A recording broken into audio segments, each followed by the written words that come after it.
How are you today? Alhamdulillah, good. Alhamdulillah. How are you today? Yeah, I'm Salam. very good, alhamdulillah. So today is a little bit raining, raining. Raining.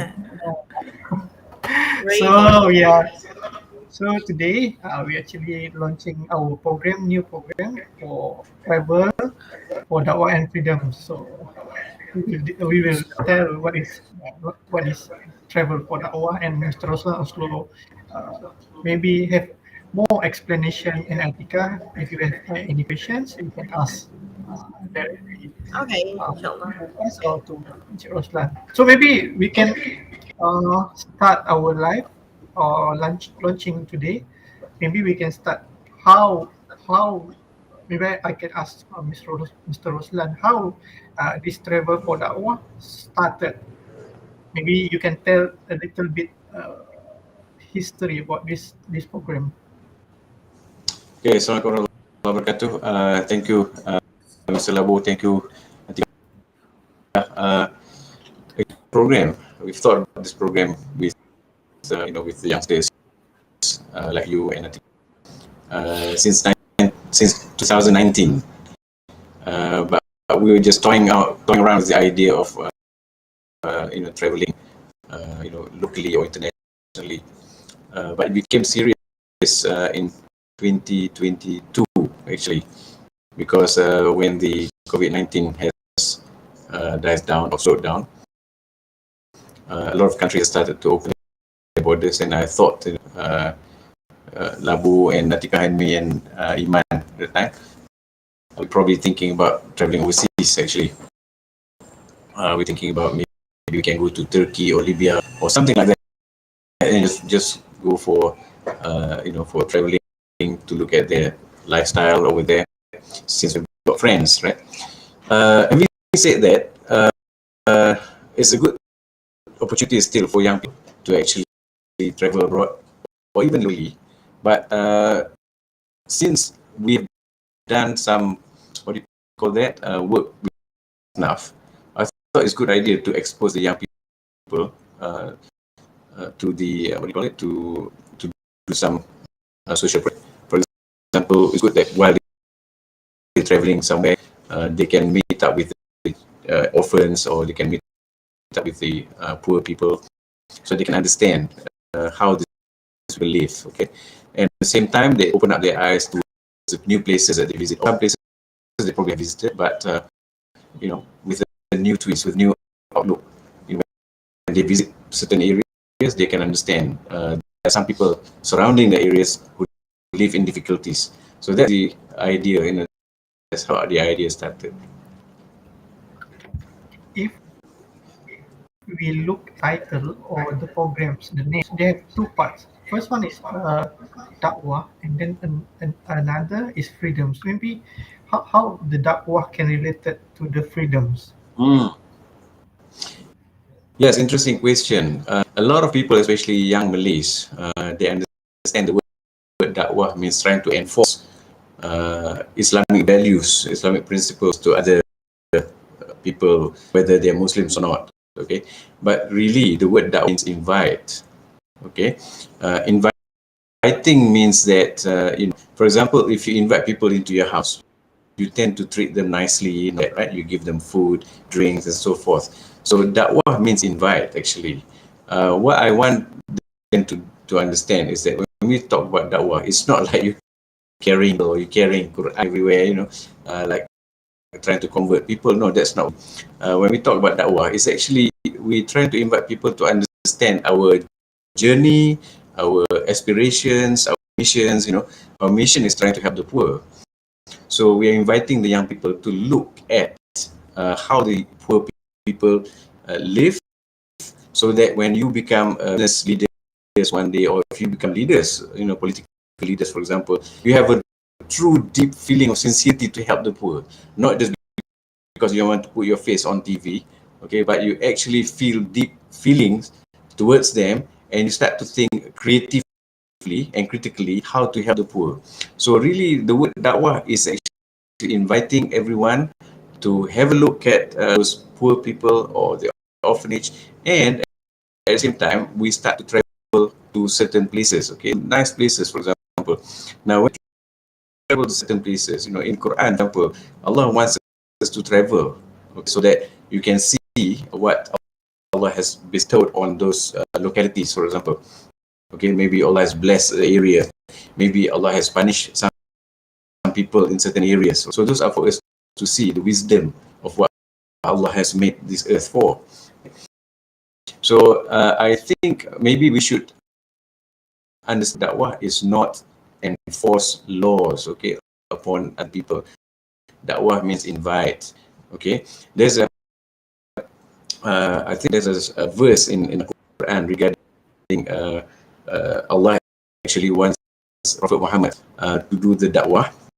Okay, uh, Allah actually asked Prophet Muhammad to do the da'wah to few people. Okay, sorry, to silent majority. That's what it's all about. In Quran, Allah asked Prophet Muhammad to face the people who's always attacking Islam.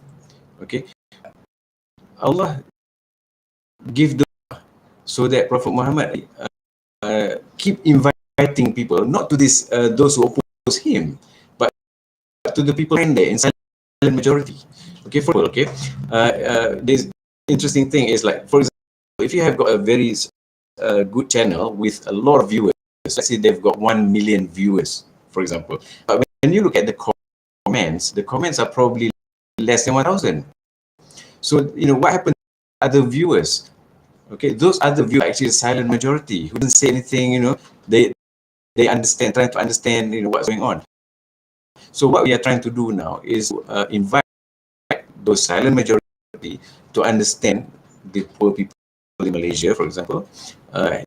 Let's have a look at them and let's open our eyes, think about how we can help them. So while we're traveling, at the same time, we can see the real situations in Malaysia. That's the idea and dakwah that we're talking about. And Okay. can I have a like? I want to ask. Are there any qualification for someone want to join this travel for dakwah? Because sometimes there is no background of Islamic knowledge for some people. So, is it any qualification on joining the travel for dakwah? It's a very interesting question. Actually, we don't have any we don't have any needs to qualify people to join us. Anybody who's got a deep feeling about trying to understand the poverty level in Malaysia, for example, okay, they can always join us. Okay, and I'm talking about to the Muslims or non-Muslims. If they want to join us, you're most welcome. Okay, it's just that when they join us, of course, we have got some Islamic things that we do, and if the Muslims trying to join us, then perhaps they have to bear with us, because some of us are doing some dua, and some of us pray in the masjid and things like that. So these are the things that when we talk about the mission, we don't have any such qualifications.